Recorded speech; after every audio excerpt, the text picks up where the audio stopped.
Welcome to part 2 in my chronic illness series. So we left off in the first part where I was just kind of giving you a brief synopsis of my story, where I began, or where my story begins. And we're going to get into some chronic illness tips and tricks, things that I've learned along the way, things that might be able to help you navigate if you're newly diagnosed or if you've been diagnosed for some time and just need some help kind of managing and getting through.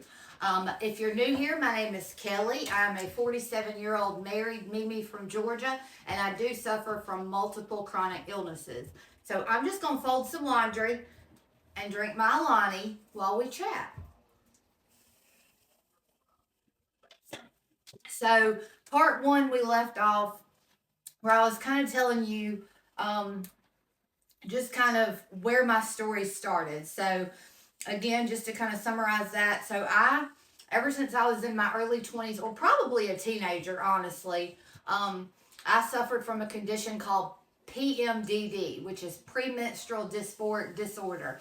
Now, if you'd like some more information about that condition, I'll be glad to make a video on that because, again, being a lifelong sufferer, I do have a good bit of information that I might be able to share that might be able to help you navigate. Again, if that's something that you're dealing with or just something that you'd like some more information about, please drop me a comment, let me know, and I'll be glad. We'll go through that step by step. But anyway, because of the PMDD, I did end up having a hysterectomy in March of 2019.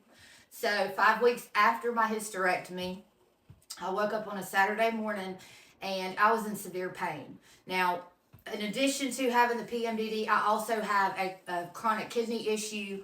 I've since been diagnosed with chronic kidney disease, but at that point I was not. I just had kidney stones and a long history of kidney infections. I mean, ever since like toddler age, I was having these severe infections throughout my life. So I wake up on a Saturday, it's May 4th, 2019, in severe pain. My back was killing me. So I kind of thought that it might have something to do with a kidney stone because, again, I've had a pretty decent history of those. But since I just had the hysterectomy, I really just didn't know what was going on exactly. I wasn't sure, was it something from the surgery? Because I've been kind of pushing it. I've been doing a lot of like stuff outside, painting some, doing some little painting projects around the house. The day before, my daughter and I had been to the grocery store. But I can remember even going through the grocery store, I was kind of like this over the buggy because my back was hurting so bad. But there again, I thought, well, I've not really been up on my feet for this length of time. I've just kind of been doing around in my house. And today's the first day I've really been out, like walking long periods. So I was just thinking, it's surgery, I'm still recouping, whatever. So that Saturday morning I wake up and I'm hurting so bad. And it got to the point that I finally took the pain pill from my surgery that was left. That didn't touch it. I called my doctor's office, to speak to the on-call physician to see what could possibly, if there was anything else that I could do or if they had any suggestions. The heating pad was not working.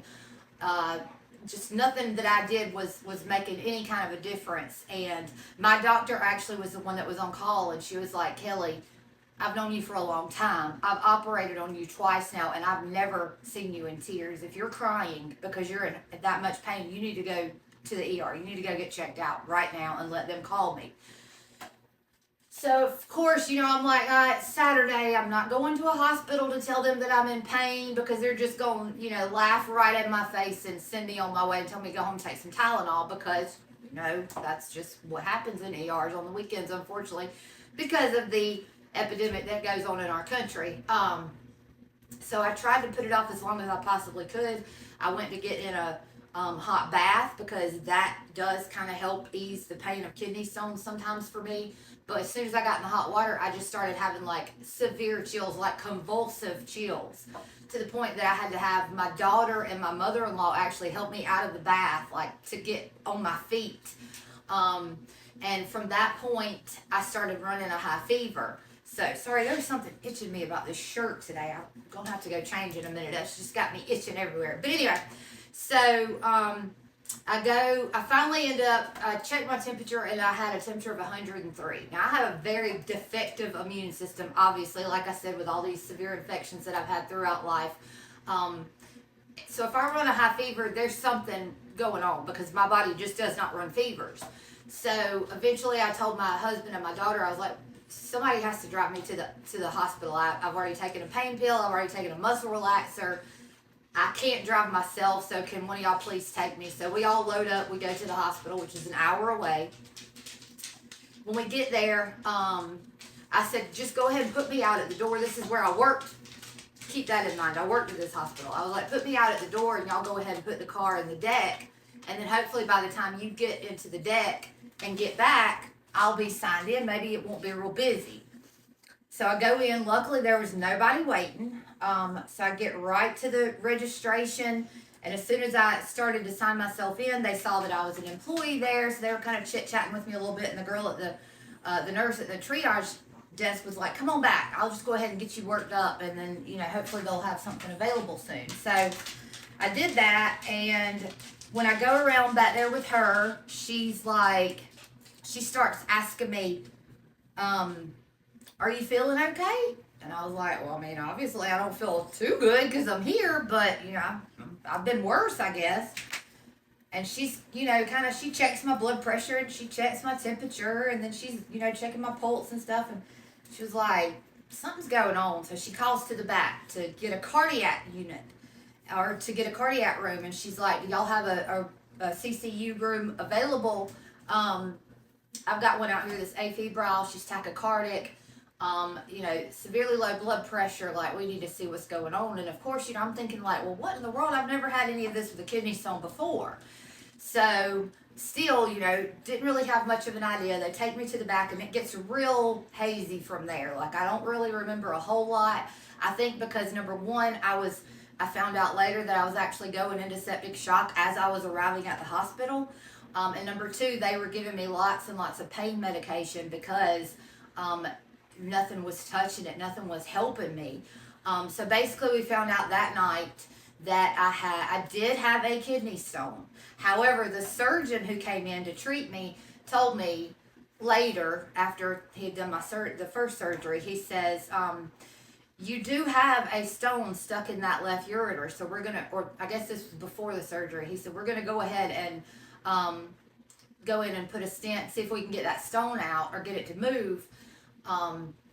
Well, when they got in, they realized that not only did I have a stone in my left ureter that was stuck, but I also had a necrotic infection in my kidney. So the pain that I was feeling was not just from that stone, but it was because my kidney was continuing to swell. Because if you know anything about kidney stones, as soon as you get that first little inkling of pain, most patients will immediately start pushing fluids. So that Saturday, I had been sitting here just guzzling water, just trying to, pee as much as I could. I never did pee that much. And that's why my back was hurting, because my kidney just continued to swell the more I drank. And so anyway, they take me in for surgery that night, bring me back out, and he's like, you're a very, very sick lady and you won't be going home anytime soon. And I'm like, okay, well, but why? Like, is it from my hysterectomy? So that night they didn't really know a whole lot because they were still waiting on the blood cultures to come back. Well, the next morning, the surgeon comes back into, by this time they'd admitted me. He comes back into my room, he wakes me up and he's like, so this is what we know for sure. He said, you do have a 6 millimeter stone that is blocking your left ureter. We've put the stent in, hopefully that's gonna let it move. But you also have a septic infection in your kidney that you had at the time of your hysterectomy, and I don't know why you haven't been treated previously. So I'm like, oh, okay, well that's fun. So the next couple weeks I'm in the hospital. It's all kind of a blur. I don't remember the most from that, but we're gonna stop there. I'm almost out of time. Go to part 3.